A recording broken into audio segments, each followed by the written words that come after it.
في غضون ذلك دعت الجمعية الوطنية للتغيير الرئيس حسني مبارك إلى عدم ترشيح نفسه أو ابنه جمال لفترة رئاسية مقبلة، وطلبت في مؤتمر صحفي بحل البرلمان وتشكيل حكومة إنقاذ وطني، وأعلنت مواصلة الاحتجاجات إلى أن تلبى هذه المطالب.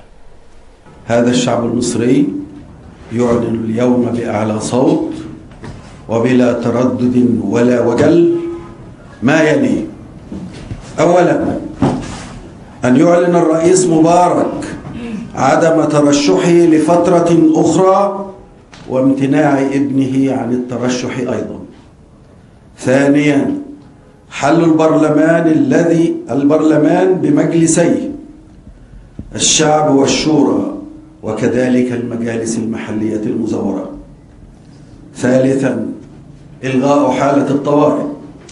رابعا، تشكيل حكومة إنقاذ وطني لفترة انتقالية.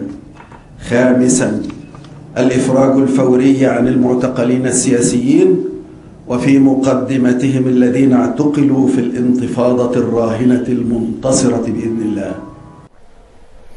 هذا وقد علقت هيلاري كلينتون وزيرة الخارجية الأمريكية على جزء من التحركات الاحتجاجية في مصر، وقالت إن الحكومة هناك مستقرة.